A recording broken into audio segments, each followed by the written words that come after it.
Welcome to the Blue Collar Startup, the podcast where hard work meets big ideas. This is your home for real talk, real stories, and real strategies from the front lines of life and the business of the trades. I'm one of your hosts, Mike Nelson from Five Towers Media. And I'm your other host, Derek Foster at Dago Cleaning Systems. How we doing, Mike? Yeah, I'm good. I know we're going to get right into it. Dee's in his truck, and we've got a great guest lined up today, so we're going to jump right into the show here. Without further ado, let's introduce our guest. Lawrence Castillo. Correct. Yes. I said it correctly? You did. Great job. Man, Lawrence, I mess up everybody's name, and I was like, I'm going to go for it, man. It's kind of become my shtick, I guess, to mess everybody's names up, so I'm glad I got it right. Lawrence, welcome to the show. Thank you. Thank you for having me on. Appreciate it, and looking forward Yeah. to our conversation.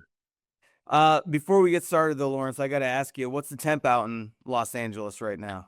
Right now, it's 70 degrees outside. It's this is why our freeways are packed and our housing is expensive, because everybody moves here from everywhere else because they want the mild sunny weather. So The mild, sunny weather. yeah. Yeah, it's wild. I was listening to one of the shows that you've been on recently, and you were talking about heating, and I was like, heating? I'm like, do they ever get cool enough out in Los Angeles to need heating? I was like, air conditioning, obviously, but There are little microclimates within. Understand that there's 20 million people within 2 hours of where I'm sitting all the way around, right? yeah. And within that area, there's mountainous areas, there's deserts, there's, the city, there's the coast right next to the ocean. So we have little pockets where you see extreme heat and sometimes in the winter some colder overnight temperatures. We will get, on occasion, we will dip into the um, low 40s, and that's really when we get what we would call our winter, right? Yeah. We don't really get furnace breakdowns, but if your equipment is old enough, it'll break down. So, we pray for any kind of weather severe during each season, but we're not fortunate enough for it to happen enough. So, Roger that. So, Lawrence, if you can, maybe just for our listening audience here, give us a little bit about your company. Obviously, you guys are in the heating and cooling space since we already brought that up, but give us a little bit more about who you are and what you do, if you don't mind. sure. Um, Well, we have a portfolio of companies, but I guess the one that most people know is Brody-Pennell. We are an 81-year-old heating and air conditioning company in West Los Angeles, and this is a brand that had been around for many, many years, and myself and my partners purchased it 5.5 years ago, and it was just a lot of potential.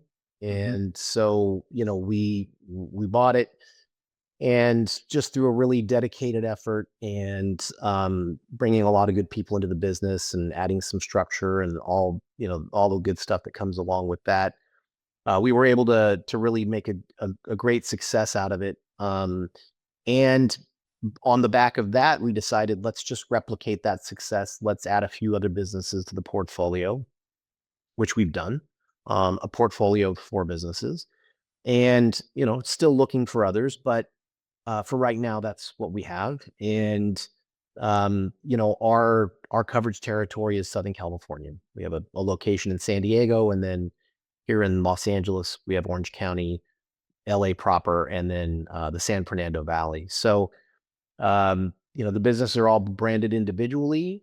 They, and 3 of the 4 legacy businesses that are over 50 years old. And that was something important to us as we started to build the portfolio. We wanted businesses with great online reputations and whose customer bases were dedicated. And so that became really a hallmark of what we've been trying to do. We talk to a lot of people about their businesses. I get a lot of calls from folks that are interested in wanting to be a part of this, but you look at 10, 12, 13 deals and only 1 or 2 of them make sense, right? Yeah. And in Southern California particularly, this has been it's been a tough few years. There hasn't been much weather to speak of. The fires really impacted many of our businesses, and we lost a lot of clientele. And so there's been a lot to overcome. There's been a change in the equipment, different refrigerant, and the cost has skyrocketed. And there's been plenty of obstacles for a lot of contractors to fight through to stay successful and to sustain to be in business. And a lot of the folks that do contact me, they're upside down, mountain of debt, and just looking for a way out. And it's unfortunate to see people in that kind of position. So, but that's the landscape here. Los Angeles is a very fractured market and always has been. And the consolidators stayed out of Southern California for a long time. They did something in the early 2000s, and then there were a couple of onesie twosies in the 2010, 2012, 13 range. And only in the last 5 years has consolidation really come through. Private equity, fell in love with our space, and here in Los Angeles, they made a go of it. And as we sit here, all of those consolidators they've actually consolidated their holdings here in Southern California, and they buy 4 or 5 or 6 companies, and they end up with 2 brands because it's tough here. It's tough. There's no, we don't have 105-degree summers and 20-degree winters. It just doesn't exist. So unless you're really sophisticated, unless you really have an incredible game plan, and unless you have local people, and that's part of the problem, is that a lot of private equity that does come into Southern California, they're folks from outside of our territory, and they don't understand how it works down here. So there's been a lot of failure. This LA is much different than most of the country when it comes to the private equity investment in the industry. So, but here we are. We're not private equity. Me and my partners are just 3 guys that are trying to build a nice portfolio, and taking a company that has great lineage, and investing in the people, investing in the customers, investing in just making it a better brand, and trying to do the right thing for the people. So that's what we're about. And I'm proud of what we've put together, and I think that a lot of people have taken notice. At this point, there aren't a lot of companies of our size that are out there that haven't been scooped up. So I think people know that we're an independent portfolio, and so that's gotten us a lot of attention. But proud of our brands and proud of what we do here in Southern California. I'm curious, with the other brands, do they tie into home services so there's a connection, or is it completely different, or All of them are heating and air conditioning and Oh, they plumbing. are, okay. They are, yeah. The whole portfolio Whole is, portfolio is and my whole career has been spent in heating and air conditioning, okay. and so I talk to my friends in other cities, and they're blessed with weather, and I just they wonder how we're able to make it and how we're able to sustain. And I just explained to them that we just have to be better here, right? My guys are going out and they're driving to a house and it's 68 degrees, and they're not driving to a house where there's a breakdown. There's no broken furnace or broken air conditioner.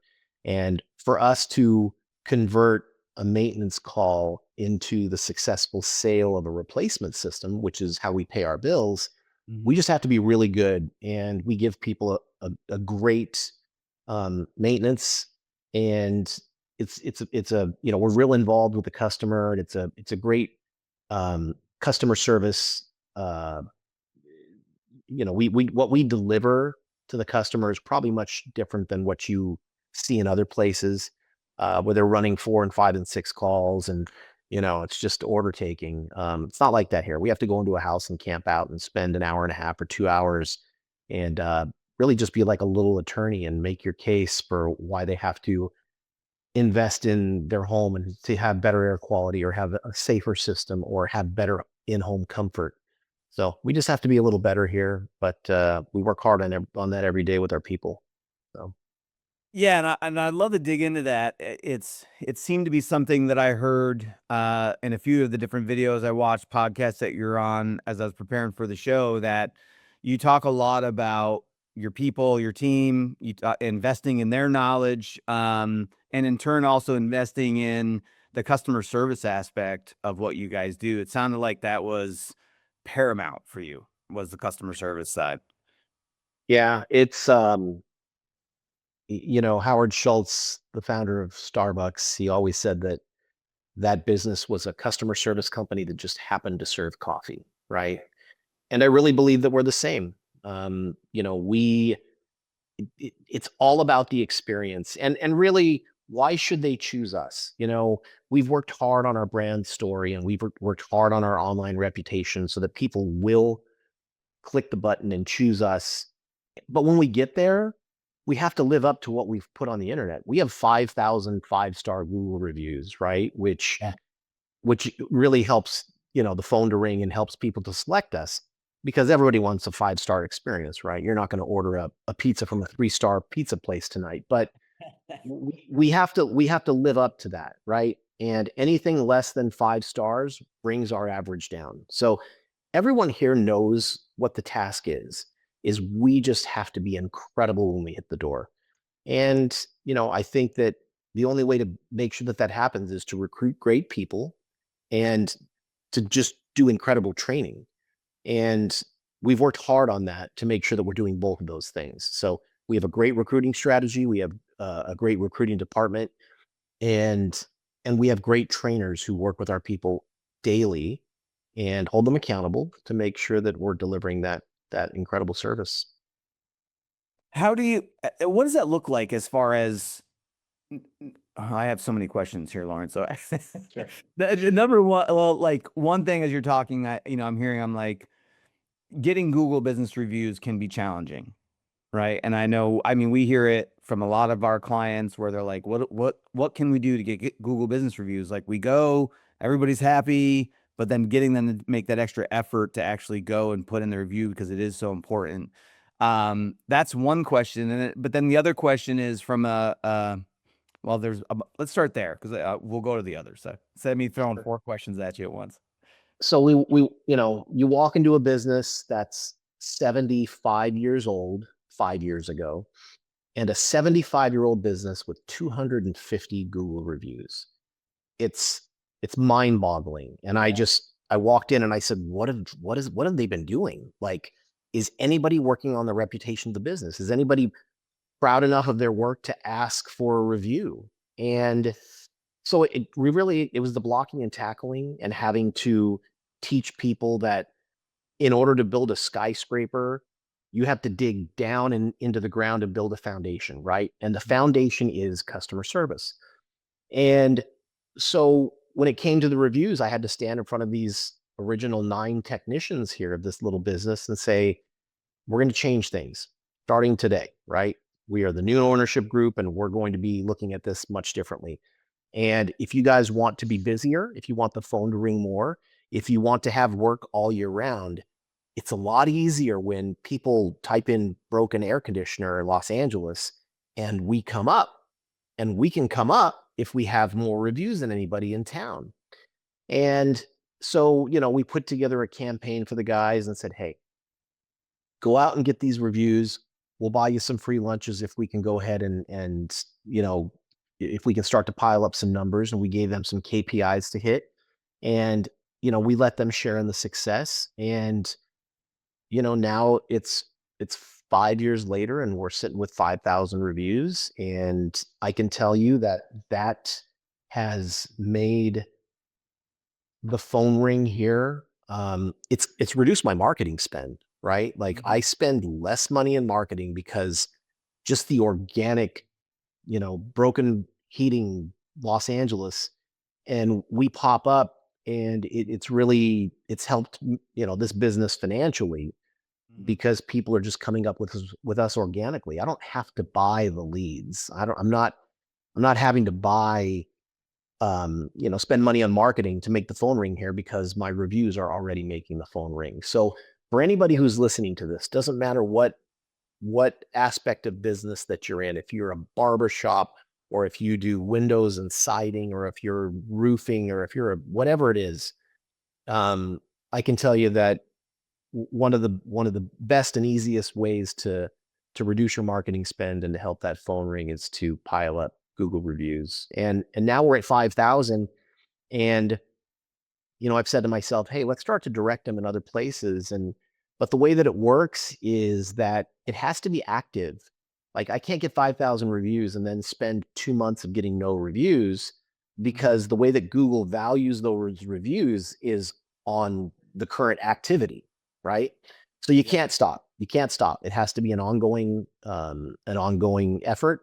But yeah, that's my greatest advice to probably many of the people that are listening with a small business is just, if you can do it, right? We had 34 people in the business, and only, 20, 22, 23 of them were outside staff when we bought this business. And that was enough of a start to get us, with some momentum, and you add people and you grow. And here we are with 5,000 reviews. And we did the bulk of the work inside of 3.5 years, I would say. So it's possible. You just have to have an effort and a very organized plan to do so. What do you say to the people that are hearing that and saying like, "Oh, I just can't get my text to do it. I can't get them to ask for the review," or they ask for it and then they walk out the door and it never happens? Well, you can't leave it to chance, right? When you think about, for me, if we're going to run an air conditioning maintenance and I might have spent $250 to acquire that customer, through a postcard campaign or through Google pay-per-click or Google LSA or whatever it is, that call came to me. And if this month I spent $1,000 on my pay-per-click campaign and I only booked 3 calls, that was a $333 customer acquisition cost. So with as much money as I'm spending to make the phone ring, you better believe that I'm going to make sure that the technicians that go out with our company name on their chest, that they're going to understand their part of the job, right? We are not going to allow anybody to waste the opportunities that we pay so dearly for. So the accountability part of this it's quite great in our businesses. We're very structured, and we measure everyone's performance. And if you're not, holding up your end of the bargain, then we're going to work on coaching you up. And it's up to them what they want to be. Every day, all of these technicians that work for us, they wake up and they can be whoever they want to be, right? They walk into a house with the opportunity to be a hero and an educator. And they understand that. We stand in front of them and let them know that that's our job, and we're so fortunate to be in that position to walk into someone's house and to be able to restore them to working order, and a family that has no heat in the house, and you get to put on the cape, and they're celebrating you out the door, and they can't. In that situation, there's no reason that customer isn't going to want to go online and just tell everybody about the incredible service that they just received, you know? And if you can't get a review when that's happening, then you're in the wrong line of work. So, but the accountability part of this is great, right? We spend money to make the phone ring, and it's up to the technicians to follow through and make that count. And do you make that one of their KPIs that you track on a regular basis, is how many reviews they're coming in? We do. And here's the thing. I can't, everybody runs different types of calls, and sometimes there's, no homeowner there, and sometimes it's a tenant situation, and sometimes whatever. There's all kinds of different scenarios. So we don't expect 100%, right? We don't expect you to get a review on every single call you go on. But, when you put that out there in front of them, you really see who your achievers are going to be. I have people here that get 25 reviews a month. And that's incredible, right? That's an incredible effort. And they've obviously said, you know what, I'm going to be the review champion here. That's the way that I'm going to go ahead and make my name, put my name on the tip of their tongues, of the manager's tongues. And but everybody, they can make their choice every day when they wake up. They can, and when they get home, right? They get home from a long day of work, and some of them kick off their shoes and open a beer and watch the game, and then others will sit in front of a computer and work on, you know, educating themselves and investing in themselves and their career, and say, hey, I want to learn more about indoor air quality today. I'm going to spend 30 minutes on the computer so that when I go out and see 3 people tomorrow, I'm prepared to answer their questions, and I can speak intelligently about the things that we offer, right? You recruit people into your business, and they're going to be one or the other. But if you speak to them enough about how important the education is, and keep talking to them about it and keep training them on it, you'll find that a lot of them want to be great at what they do. But you sort of have to lead them down that path, right? Not everybody is so self-directed as to, just invest in themselves and, tell the wife and the kids, hey, I need an hour, right? You sort of have to tell them that if you want to be great at what you do, it takes extra effort. You have to invest in yourself, and your family the dividends will be paid, and your family will appreciate this. So, No, I love it. yeah. I love it. So from a customer service standpoint, so we talked about, and you said you invest a lot in training for your people, customer service, and I'm sure in other aspects of the business. What is that, an in-house thing that you've created on your own, or do you go to outside companies, or what does that look like for you guys? When we started this business, there were 9 technicians, and I'm in the seat for 2 or 3 days, and I know that what we want to do is we want to grow it, and we want it to be bigger. We want it to be 2 or 3 or 4 or 5 times as big as it is, and we want to serve 5 times as many customers. And i- to do that, you have to find people. And in our industry, in heating and air conditioning, you can't just take somebody off the streets and hire them and want them to go out and service heating and air conditioning equipment, because they have to have at least the bare minimum amount of education, which is a trade school education. Here in Southern California, that's about 10 months, right? And it costs most people 15 to $20,000.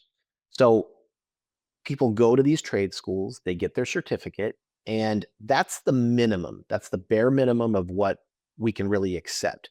So if we can find some folks like that, we can bring them in-house, and then we have a teacher here, a trainer. He used to be in charge of one of the trade school chains out here. He was in charge of all the teachers. So he's built a curriculum, and anybody that we bring in from a trade school, they need more than just that. So we have a program where he spends every day with them, giving them more classroom training. We put them on the roof of this building that has, like 15 systems. Or we put them on ride-alongs in the field with our existing technicians. And after a few months, we can deem them ready to go, and we can send them out on their own, put the keys to a truck in their hand and send them out on their own. So yeah, the training, and then I have service managers, and they take turns. Every week we do training with small groups every day here.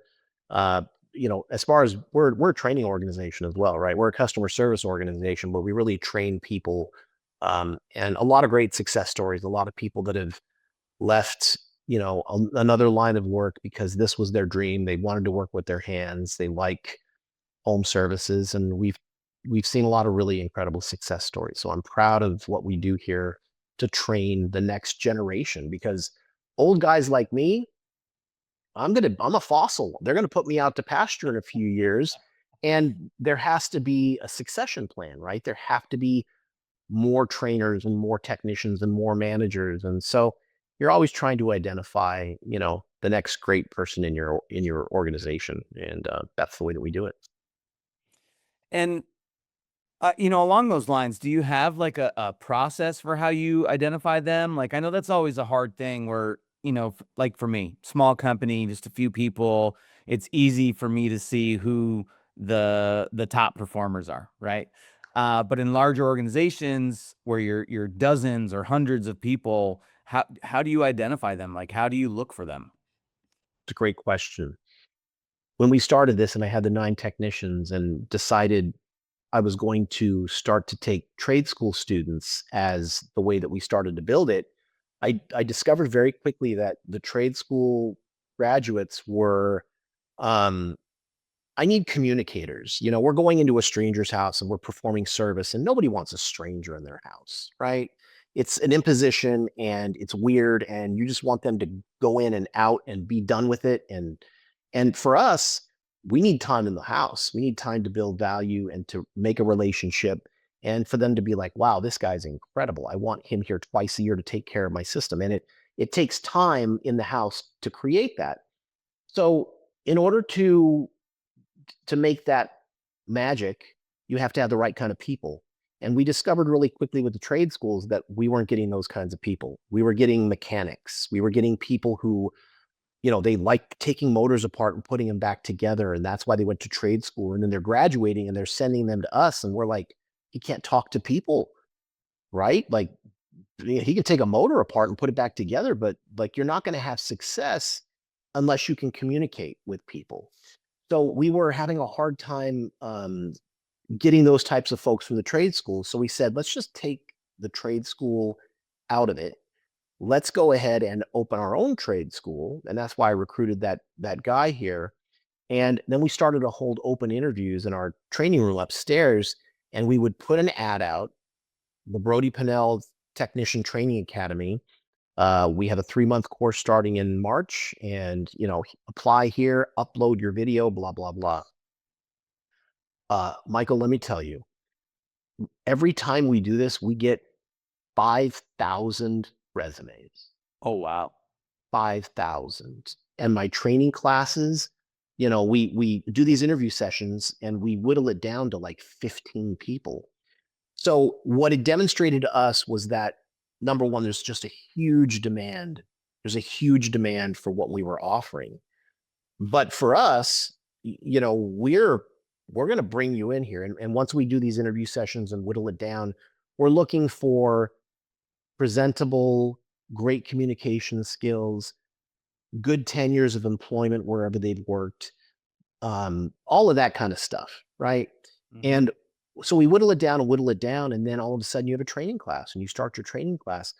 But for us, we're taking the decision making, we're taking it into our own hands. We're not just taking the people that the trade schools are sending us anymore. We're actually making our own decisions here and hiring people based upon our own needs.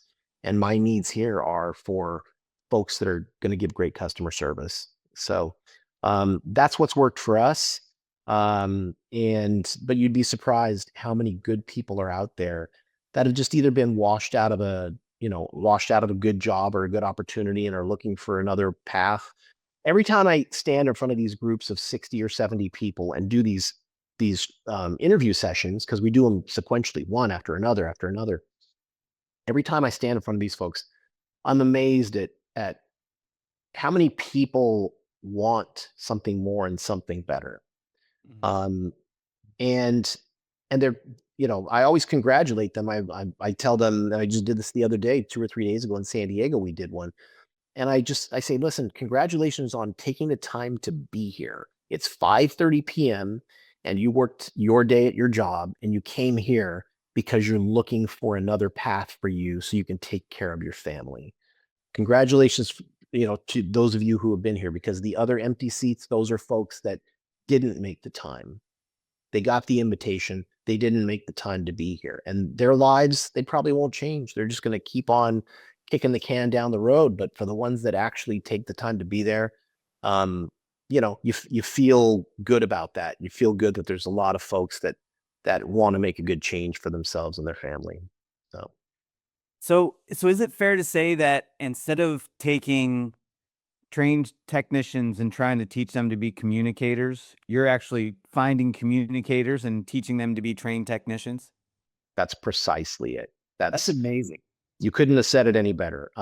Because what we found, and I think that many contractors have found, that if you have somebody who's a trained technician, um, they've been working somewhere else and they have a bunch of bad habits and they want to do it their way. And um, it's just a better thing if you can start them from scratch, teach them your way, immerse them in your culture. Understand this.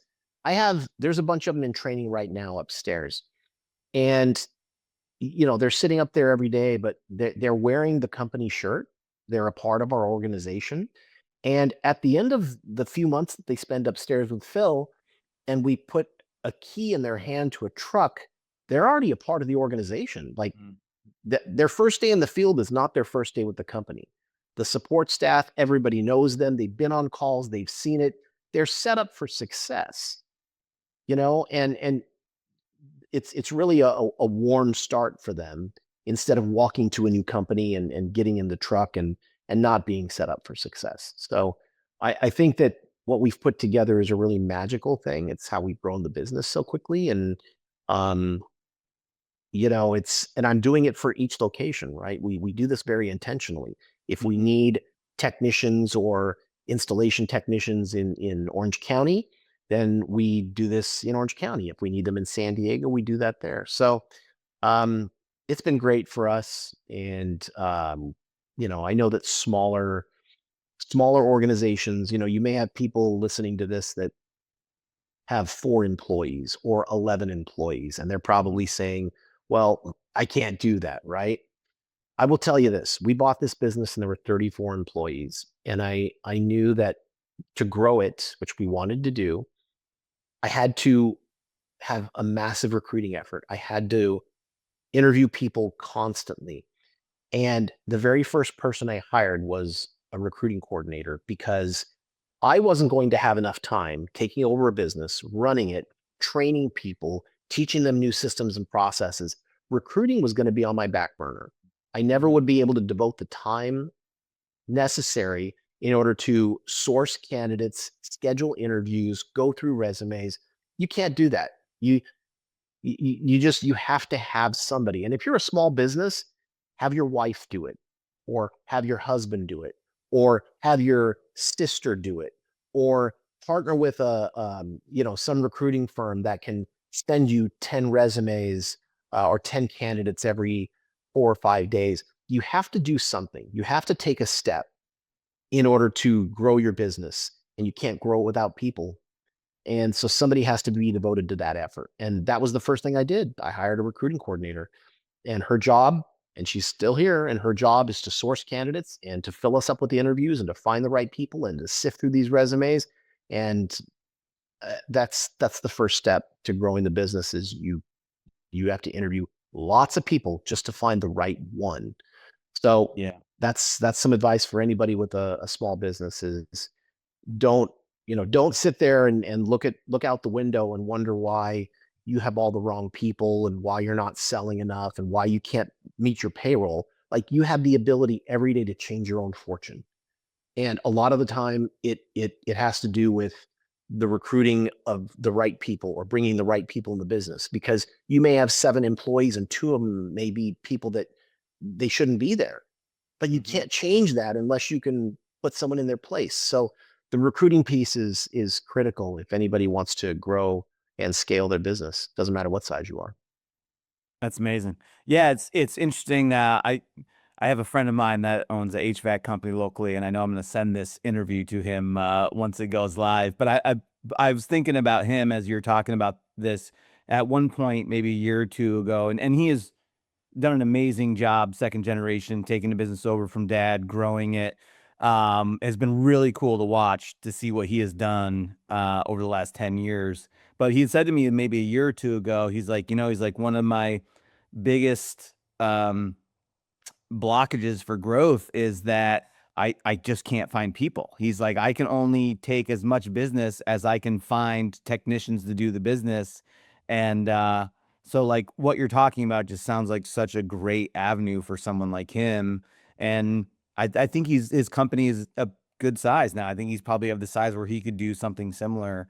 And I think it's brilliant, you know. Let me tell you what I've heard. I just can't find people. I hear it so often. Yeah. And there are 2 guys in this town that one of them has a 65-year-old business. The other one has a business that's older than mine, and they're legendary in this town. They're like the oldest company in town.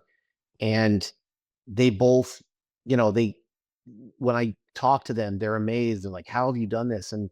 But they always say, "I can't find people." You can find people. You can. You just have to have an organized recruiting effort, and it has to be important enough to you. And you have to want to be an agent of change, and you have to want to change your business. You've got every day you can wake up and, like I said, you can wake up and be whatever you want to be and change your own fortunes. If you have the wrong people, start tomorrow.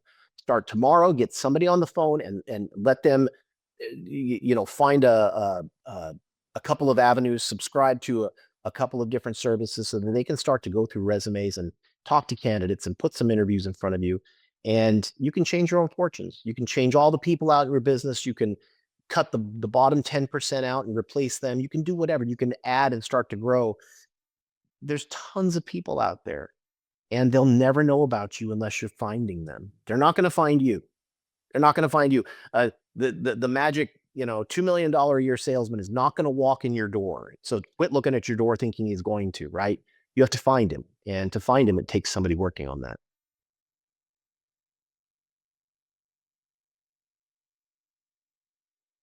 I can't hear you. Sorry, There we go. I hit the mute button because my dogs and my kids and everybody was making noise. I was like, oh my God, of course. That's okay. So speaking of finding, right? I was listening to one, and forgive me, I don't have the name of the podcast in front of me, but you're on a podcast and talking about building your book, talking about growing your organization. I'm curious do you focus more on external growth through new client acquisition, or do you focus more on internal growth with clients you already have, or is it a kind of a healthy mix? I think that the majority of our revenue comes from our existing client base. And that's probably for most middle to large size companies like mine in home services. And if that's the case, you need to realize that and say, okay, if most of my revenue is going to come from existing customers, how am I going to be able to grow? Right? You need more existing customers. And the way to do that for me is to sell service agreements, right? If I have 100 service agreement customers in my business, and I know that half of my or more than half of my revenue is coming from them, what would happen if I had 150 service agreement customers, right? Mhm. My revenue would be 1.5 times what it is, or we can double it, we can triple it. And at least for our businesses, that's the name of the game. We're going out and delivering this 5-star service, and we're spending 2 hours in someone's home, giving them an incredible experience. They should want to leave the review that we spoke about, and they should want to say, hey, you know what? We want to be a Brody-Pennell customer. We want to sign a service agreement so that you're here twice a year, every year, to take care of our heating and air conditioning system, right? We want you to be our company because we trust you, because this young man that came into the house was outstanding, and he was in a proper uniform, and his truck was clean, and he laid out drop cloths, and he had shoe covers, and he communicated with me, and he educated me. I want you back. Now, they're not always going to say that. Your people have to be trained well enough to educate them about the benefits and the features of your service agreement and why they should sign up with you, because that heavy mechanical equipment that's here in your basement or in your attic, it doesn't take care of itself, right? You don't buy a car and not change the oil for the first 30,000 miles because it's going to break down. And a furnace and an air conditioner is heavy mechanical equipment, and it has to be maintained by professionals. And a lot of people, it's not on their mind. It's on their mind once it breaks down, and then somebody has to come out and do a repair. But the best way to avoid those expensive and costly repairs is to have somebody in your house twice a year to do the maintenance. So for us to grow, I need more of those, right? I can spend money on marketing and make the phone ring for all these one-off people that just found me today because they have a smell in their house or their air conditioner is not working. But we have to convert them. We have to convert them to customers. And the best way to do that is to deliver outstanding customer service and to have service technicians who know how to explain the features and benefits and the reason that we have to maintain this mechanical equipment. So for us, that's the way that we've grown. You can also grow by acquisition, right? You can add a little company or buy a service base or that kind of stuff. But to organically grow your company, you have to realize that you have to have customers that you can depend upon. I need hundreds and hundreds of service calls a day to feed all of my service technicians. And if I have service agreements, it's built-in work. All we have to do is call Mr. and Mrs. Jones and say, hey, It's Lawrence from Brody-Pennell.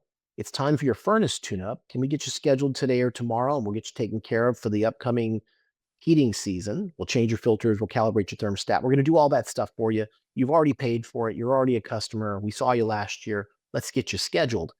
If you don't have enough of those, guess what? When the weather's mild and you don't have those customers to draw on to fill your board, you have to spend a ton of money in marketing in order for the phone to ring, right? But if you've got those customers, that's your security blanket for when the times are tough and when you need calls.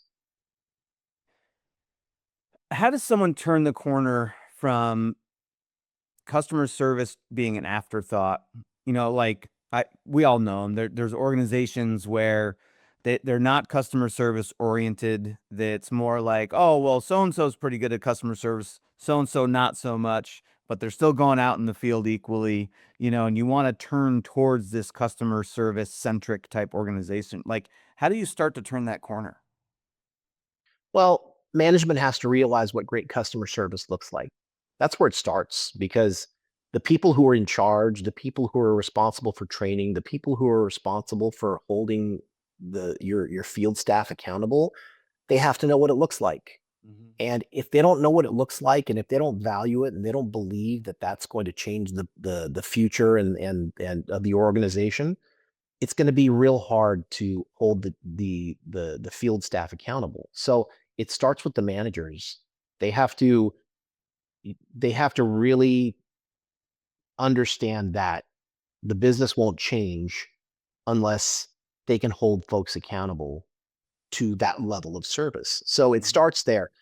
Furthermore, as it trickles down and you have all your field staff, here we have a position agreement, right? And the position agreement states if you're a maintenance technician, this is what you're responsible for. This is your share. We've given you the keys to a truck. Consider it your own little store.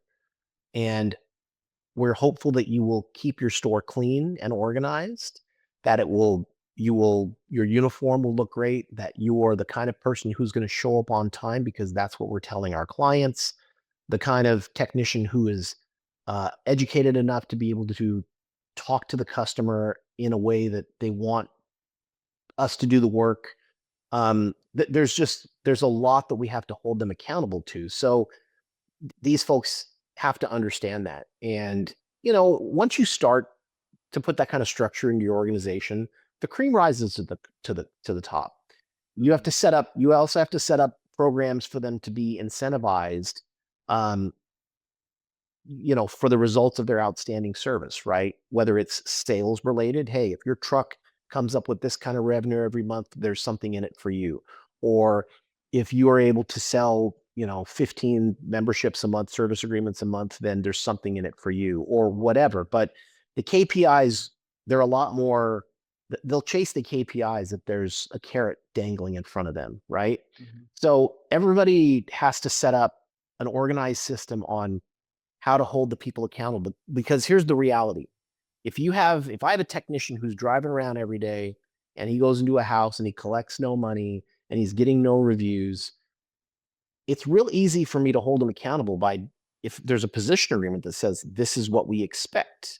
If he's not hitting that, I can bring him in my office and say, "Hey, Johnny, you're not hitting any of the numbers, right? Mhm. Either the customers don't like you or you just don't care. So what are we going to do about this?" I can't hold him accountable unless he knows that that's what our expectation is. If there's no position agreement and it's not clearly defined that this is what we expect, then he could just continue to do it forever. Mhm. And he sort of holds you hostage. And if you're going to fire him, then he's going to go to the labor board and say, "Hey, they fired me. I don't know. I've been there for 6 years and I've been showing up and I've been doing my job and I don't miss a day." Well, you get the power back if you have some KPIs in front of him and you can bring him in and say, "You're not hitting these KPIs. You've signed this position agreement that says if for 3 months in a row you don't hit these KPIs, you're subject to disciplinary action or termination." But if that's not in place, then you're in a position of weakness because he thinks that he could just hang around and drink your coffee and burn your calls every day, right? So it's up to you as a manager um, to set it up so that you can hold the folks accountable, so that you can grow your organization and be a better company. Earlier in the show, we were talking about some of the external factors in your market that were going on earlier when you took over the business, and still to this day, right? There's just a lot of all of these external factors that can have a large impact on a business, and it's wild because I was just thinking about this morning about, as business owners, we spend so much time dealing with all the internal problems that we have probably created in some fashion, but that exist inside of our business.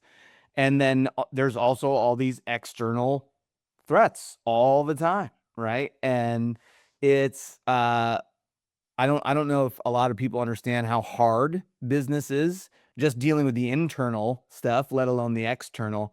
I'm curious, as you're and running multiple businesses and your external factors and internal factors, how do you handle that all as the president of the organization? Mm, Great question. I think that I've gotten better at this as I think I'm better at it now than I have been in the past. You really have to, when you have four operations and four sets of people tugging on you, you really have to set it up so that, there's only certain things that make it to you and that need your immediate attention, right? I really have to be good at prioritization, and understanding, what has to be taken care of and who needs your support the most, the quickest. Because I'm here for everybody, but when I have 350 people and they all want something from me, then I'm gonna collapse and I'm not gonna be able to help anybody, and I'm gonna be the bottleneck, right? Mm-hmm. And so you really have to set up and have a layer of management that they're your backstop, right? And I have a great layer of management throughout this organization that helps me, and they don't let things get to me unless it's something that I need to be involved in. And if you set it up like that, you're free to work on the bigger picture. The first 3 years of this, it was all me, boots on the ground. And I was standing in front of the technicians, training them and daily. And I was doing truck inspections saying your truck's not clean enough. And I was the marketing guy. I was, you know, figuring out a marketing plan, and I was sitting in the call center teaching them a script on how to be better on the phone. And I was doing all of that. And, the ramp up and the growth of the business was extreme, and it was a really special thing. But, here I am 5 years later, or the 2 years after all of that, after I really stepped away from that because I hired those managers. And I think that I learned that I really got to a point when we started to really add the businesses that there wasn't enough for me to go around. I couldn't be the boots on the ground anymore, and I had to have that layer of people. So um, that's the way that I make sure that I'm useful and valuable to all of the people that work for us, in that I free myself to be available for the high priority items for the organization, because nobody else is going to get those things done, right? Mm-hmm. So that's the way that I've done it. Other folks do it different ways, but I'm available to everybody. They all have my phone number, um, and it's hard to wean them away from wanting me to be involved in everything. Let me tell you what, my salespeople are the ones that still have a hard time letting go, because I was the sales manager, as well as everything else for the first 3 years. And it hurts sometimes to know that I can't answer that call anymore, and I just have to let it go to my sales manager, because I know that they appreciated and valued the effort and the time that I put into the first 3 years when I was doing that job, but I don't have the time to do that job anymore. So it's trial and error, and you have to try to find the happy medium. But I think I'm doing okay with that. Some days I don't think I'm doing so great with it, but some days I think I do. So So I know we're getting short on time. One more question for you, and this is for young people maybe considering the trades, or maybe a younger business owner that is trying to level up in their business. If there was going to be one thing that you'd tell these people about being in the trades, running a business, what would it be? um, Yeah, it's that whole thing about what would you tell your 25-year-old Yeah. self, right? Yeah. Um, I think that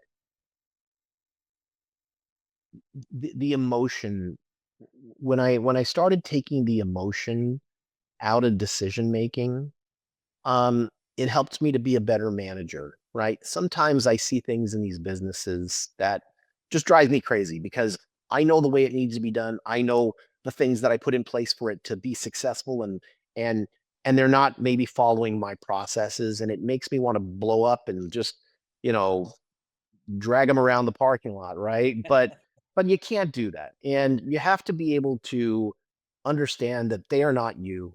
And, hopefully they'll do it in a way that is close enough to the way that you want, but it's constant meetings and education. I meet with my managers. I do a Zoom meeting every morning, where my locations self-report their numbers, but I make sure that I'm talking to my managers all the time. I'm here at Brody right now where, I have meetings all day long and they come in and they want my advice and they need my intervention.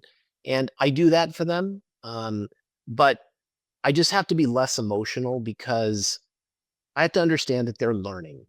And I have lots of years, I have, 25 plus years in this industry that I've accumulated all this wisdom out of, and they don't, right? So, you know, just I need to understand that I'm still a teacher and Mm. I'm still teaching them.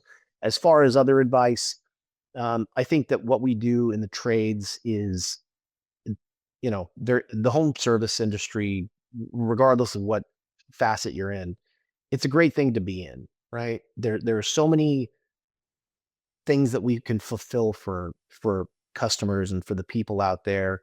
And but if you're going to start a business or if you have a small business, you have to decide what kind of company you want to be. And I mentioned earlier, you're not going to call a 3-star pizza company tonight and order your pizza from them, right? That's your online reputation and the brand story that you've created and the brand that you build. That's that's your greatest currency, right? Mhm. When we came into this business, the trucks, the stickers were peeling off of some old white trucks that were side swiped, and the technicians are running around wearing running shoes and jeans, and the website was awful, and it just like I couldn't be that kind of company. I wanted to be just the picture of professionalism and to be the biggest, strongest brand in this city. And here we are today, and we are 100% that. We win all the awards, we've got all the reviews, and our reputation is stellar. And everybody can do that every day in their business. They can wake up and say, "Hey, that's what I want to be," and start to just check little boxes, take a few Mhm. steps. You don't have the right people, figure out how to recruit the right people in, right? Um, you don't have the right online reputation or brand story, make that this week's work or next week's work. Um, it can all get done. And there are a lot of contractors that just don't get it done because they don't know how to prioritize. So look around at the companies around you. When you see their amazing vans driving down the freeway and you click on and you see an amazing website and their technicians look great and their reviews are amazing, there's a reason that they got there, right? Mhm.